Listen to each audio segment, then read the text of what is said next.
शर्मा और आप देख रहे हैं important bills and acts of 2020 and 2021 for UPSC civil service exam on Arpita Sharma classes. आज के इस लेक्चर में हम बात करेंगे the transgender persons protection of rights bill 2019 के बारे में। But before starting this lecture, here is a small announcement for all of you that Unacademy combat the most competitive gamified UPSC civil service exam battle held on every Sunday 11 a.m. Enroll now for free. The link is given in the description box below the video and use the code ARPITA10 ARPITA10 to unlock the plus experience for free and start learning from the best. Now, how to enroll in the quizzes for free? Just download the Unacademy learning app, register or sign in on the app, select the goal as UPSC CSE and click on the link above and then on enroll now. When prompted, please enter the code ARPITA10 to activate your free plan. Unacademy Combat is a battle to challenge thousands of learners and win exciting rewards and prizes. It's India's biggest weekly competition for UPSC CSE with extensive quizzes, where 60 questions will be given from economy, polity, environment, science and tech, geography, history. The questions are curated by Unacademy's best UPSC civil service exam educator. So hurry, the test will be both in Hindi as well as in English. 60 questions in 60 minutes, free live test on Android, learning app, win scholarship worth 4 crore rupees. This is your chance now. Register yourself for Unacademy Combat Scholarship Test.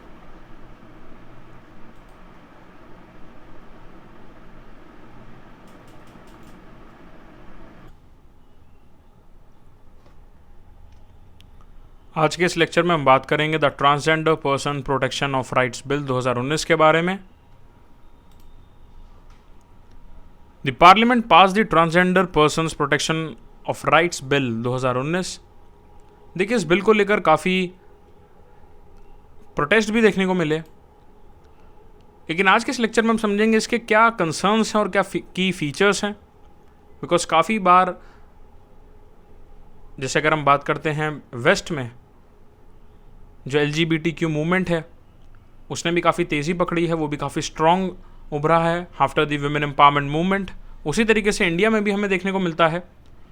अब इसको आगे देखने से पहले हम समझते हैं कि ट्रांसजेंडर पर्सन की प्रॉपर डेफिनेशन क्या है। देखिए, as per the bill transgender person में आप देखिए ट्रांस और जेंडर दो शब्दों से मिलकर बना है। ट्रांस का मतलब होता है लैटिन भाषा में ऑन दी अदर साइड। देखिए, दो शब्द होते हैं सिस CIS और ट्रांस TRANS। सिस शब्द का मतलब होता है ऑन दिस साइड और ट्रांस का मतलब होता है ऑन दैट साइड। आप इसको ऐसे समझ सकते हैं कि मेल और फीमेल, और जो थर्ड जेंडर की बात की जाती है that is oftenly said as transgender, यानी कि वे व्यक्ति जो कि मेल यानी कि जिस शरीर में वो पैदा हुए हैं, basically their gender is not the same as the gender assigned at the birth. इसको समझने के लिए आप ऐसे समझ सकते हैं, सपोज कीजिए किसी ह्यूमन के, किसी इंडिविजुअल के जो जननांग थे वो मेल के जननांग थे, but the gender assigned at birth जो था उसमें डिफरेंस हमें देखने को मिलता है। वो आगे अपने आप को एज अ मेल आइडेंटिफाई नहीं कर पाते हैं और वो जो इंडिविजुअल है वो अपने आप को आइडेंटिफाई करते हैं एज अ फीमेल, या इसका वाइस वर्सा भी हो सकता है। यानी कि अगर कोई फीमेल पैदा होता है बायोलॉजिकली, यानी कि उनके फीमेल के जननांग हैं, और फर्दर वो अपने आप को आगे जाके फीमेल आइडेंटिफाई ना करके मेल आइडेंटिफाई करें, तो these kind of persons are known as transgender person. The bill defines a transgender person as one whose gender does not match the gender assigned at birth. अब देखिए, इसमें transgenders में भी trans man आ सकते हैं और ट्रांस विमेन आ सकते हैं। Also persons with intersex variations, जिसको कि जेंडर केयर्स भी कहा जाता है, and also person with socio cultural identities. जैसे इंडिया में काफ़ी सोशल कल्चरल आइडेंटिटीज होती हैं, जैसे किन्नर या जो हिजड़ा समाज है। अब देखिए, इसमें बात करी जाती है कि सर्टिफिकेट ऑफ आइडेंटिटी जो है उसको प्राप्त करने के लिए transgender person has to make an application to the DM यानी कि district magistrate for a certificate of identity indicating कि इनका जो जेंडर है वो ट्रांसजेंडर है। लेकिन अगर आप इसे देखें तो इससे काफ़ी प्रोहिबिशन इसके खिलाफ आया है, बिकॉज किसी की क्या आइडेंटिटी है, कोई अपने आप को, कोई इंडिविजुअल अपने आप को मेल आइडेंटिफाई कर रहा है, फीमेल आइडेंटिफाई कर रहा है, ट्रांसजेंडर आइडेंटिफाई कर रहा है। अब अगर मेल या एक नॉर्मल मेल या अगर हम फीमेल की बात करते हैं, स्ट्रेट मेल या स्ट्रेट फीमेल की, ऐसे केस में हमें देखने को नहीं मिलता है कि आपको आइडेंटिटी कार्ड चाहिए डिस्ट्रिक्ट मजिस्ट्रेट से कि मैं एक मेल हूँ या मैं एक फीमेल हूँ। तो यहाँ पर काफ़ी चर्चा का विषय भी रहा, प्रोटेस्ट भी इसके लिए हुए काफ़ी अगेंस्ट में। So why transgender people should have this identity card from the DM यानी कि डिस्ट्रिक्ट मजिस्ट्रेट। अब देखिए, डिस्ट्रिक्ट मजिस्ट्रेट या भी जो भी गवर्नमेंट ऑफिशियल्स हैं वो सभी भी at the end of the day human beings हैं, वो भी इंडिविजुअल हैं। और कहीं ना कहीं सोशल स्टिग्मा जो है, भले ही ट्रेनिंग के दौरान उसको बहुत कम कर दिया जाए, बट ओवरऑल गवर्नमेंट फंक्शनिंग में वो सोशल स्टिग्मा बहुत समय लेता है हटने के लिए। और अगर ये सोशल स्टिग्मा वहाँ पर भी हाईलाइट होता है जहाँ पर ट्रांसजेंडर कम्युनिटी जाकर आइडेंटिटी कार्ड लेने के लिए जाते हैं, तो बहुत ही एक अलग डिस्प्यूट का मैटर खड़ा हो सकता है। बट बिल में ये बात करी जाती है that the bill prohibits discrimination against a transgender person including the denial of service or unfair treatment in relation to. देखिए, काफ़ी इसमें प्रोहिबिशन भी आ जाता है, प्रोहिबिट करता है। जैसे कई बार हमें देखने को मिलता है कि ट्रांसजेंडर लोगों को एजुकेशन में बहुत ज़्यादा अनफेयर ट्रीटमेंट देखने को मिलता है, और ये बहुत ही गलत चीज़ है। एम्प्लॉयमेंट अपॉर्चुनिटीज़ प्रॉपर तरीके से नहीं मिल पाती हैं। ट्रैफिकिंग वाले लेक्चर में भी मैंने आपको समझाया था कि transgender people are also the most vulnerable sections जो कि ट्रैफिकिंग का शिकार बनते हैं। हेल्थ केयर प्रॉपर तरीके से नहीं दिया जाता है, तो इसको भी प्रोहिबिट करा जाता है। The bill prohibits discrimination against a transgender person including these following like education, employment, health care, also access to or enjoyment of goods, facilities, opportunities available to the public.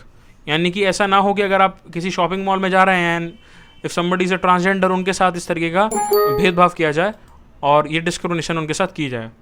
The same goes for right to movement, right to reside, rent और otherwise occupy property. काफ़ी बार ऐसा देखने को मिला था कि right to movement पर भी काफ़ी डिस्क्रिमिनेशन उनके साथ होता है, और ये ऐसी चीज़ है जो कि आप ग्राउंड रियलिटी पर खुद देख सकते हैं। देखिए, at the end of the day her human individual की अपनी डिग्निटी होती है, रिस्पेक्ट होती है, जिसको कि कई बार इस तरीके के सिनेरियो में देखने को मिलता है कि बहुत ही गलत तरीके से बिहेवियर किया जाता है, not just by the society but also by the setups that are in the society like opportunities, health care, employment, education and etcetera. Also opportunity to hold public or private office भी उनको दिया जाएगा, access to a government or private establishment in whose care or custody a transgender person is. Health care की अगर हम बात करें, the bill also seeks to provide right of health facilities to the transgender people like HIV surveillance centres हो गए, sex reassignment surgeries हो गई। अब देखिए, sex reassignment surgeries are basically the surgeries जिसमें कि एक, जैसे मान लीजिए बर्थ के समय में नेचुरली लाइक बायोलॉजिकली जब एक इंडिविजुअल का जन्म होता है और उनके पास मेल जननांग है, सपोज कीजिए, बट जब इंडिविजुअल बड़े होता है या होती हैं, then they identify themselves as a female.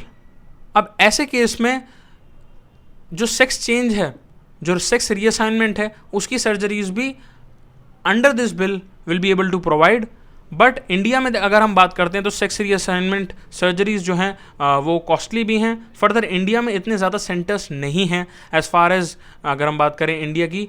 America में काफ़ी हमें देखने को मिलता है, बहुत सारे ऐसे सर्जरी सेंटर्स हैं, सेक्स रीअसाइनमेंट सर्जरी सेंटर्स हैं। बट अंडर दिस बिल ये काफ़ी अच्छी शुरुआत है, जिसकी वजह से जो बर्थ आइडेंटिटी है और the perceived identity by the individual, उसको चेंज करने में इंडिविजुअल को बहुत ही आसानी होगी।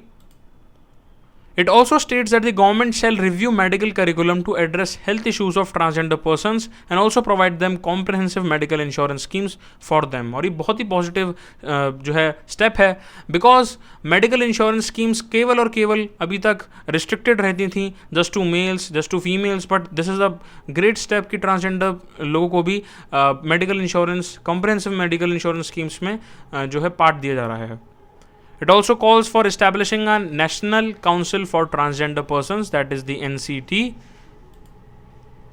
अब बात करते हैं पनिशमेंट क्या है. देखिए, the bill also states some punishments, like it states that the offenses against transgender persons will attract imprisonment between 6 months and 2 years in addition to a fine. अभी ऑफेंसेस काफ़ी तरीके के हो सकते हैं, जैसे कि पब्लिक ऑर्डर को ख़राब करते हुए लड़ाई झगड़ा करना ट्रांसजेंडर्स के साथ. बट यहाँ पर एक और क्लॉज है जिसमें कि अगर जैसे सेक्सुअली किसी को असॉल्ट किया जाता है किसी ट्रांसजेंडर पर्सन को, तो मैक्सिमम सज़ा 2 साल की हो सकती है. बट अगर नॉर्मल केसेस में हम बात करते हैं तो जो सज़ा है रेप की या बलात्कार की जो सज़ा है वो 7 साल तक की सज़ा है. तो कम्युनिटी के द्वारा ट्रांसजेंडर पर्सन्स के द्वारा जो प्रोटेस्ट हो रहे हैं, जो इसके खिलाफ आवाज़ उठ रही है, 2019 के बाद 2020 में भी काफ़ी ऐसे मूवमेंट्स देखने को मिले. उसमें ये बात थी कि 2 साल का जो प्रोविज़न है, why it is so less. अगर आप मेल और फीमेल को प्रॉपर तरीके से 7 साल की जो सज़ा है अंडर रेप, अगर किसी का रेप होता है, सेक्सुअली असॉल्ट किया जाता है, बलात्कार की जो सज़ा, जो कि किसी के साथ नहीं होना चाहिए बलात्कार, बट उसकी जो सज़ा है वो 7 साल की है, तो वाई केवल 2 साल की सज़ा for transgender people. So this is also one of the concern. अब अगर हम प्रॉपरली कंसर्न्स के बारे में बात करते हैं, the bill does not have any provision for self determination of gender, यानी कि ट्रांसजेंडर पर्सन को अपना जेंडर डिटरमाइन करने के लिए भी सर्टिफिकेट या आईडी कार्ड की ज़रूरत होगी और वो डिस्ट्रिक्ट मजिस्ट्रेट के पास जाएगा. बिकॉज इसका मतलब क्या है कि इसका मतलब ये है कि सेल्फ डिटर्मिनेशन का भी उनके पास प्रावधान नहीं है और बिल के अंदर भी देखने को नहीं मिलता. तो ये भी कंसर्न है, बिकॉज हर एक इंडिविजुअल वो कैसे अपने आप को आइडेंटिफाई करते हैं, उनके पास एक राइट होना चाहिए. अब कोई आपको ये आगे नहीं बताता कि आप फीमेल हो या मेल हो, then why it is also in the case of transgender. The transgender community has also questioned the certificate of identity, as I told you. एक और कंसर्न ये आता है that it fails to address the lack of an effective mechanism to enforce the legal prohibition against discrimination on the ground of gender identity. Plus affirmative action के लिए अगर हम बात करते हैं, does not make provision for an affirmative action in employment or education, despite supreme court का mandate जब आया था national legal service authority NALSA versus union of India case जो 2014 में सामने आया था. Not even in that. One of the concern is also that the bill sets out lighter sentences for several criminal offences such as sexual abuse और physical abuse, जहाँ पर transgender लोगों के अगर वो विक्टिम हैं तो केवल 2 साल की सज़ा का प्रावधान है. बट मेल्स और फीमेल अगर हम बात करते हैं नॉर्मल यानी कि सिस लोगों की, the cis gender people that is male and female, sexual assault के केस में 7 साल की सज़ा होती है. बट 2 साल की सज़ा केवल और केवल ट्रांसजेंडर लोगों के केस में करी गई है. तो ये काफ़ी क्रिमिनल ऑफेंसेस के अंदर भी लाइटर सेंटेंसेस दिए जा रहे हैं. इक्वालिटी यहाँ पर प्रॉपर तरीके से देखने को नहीं मिलती है. So this was all for today. Like the video and subscribe the channel. Unacademy, let's crack it.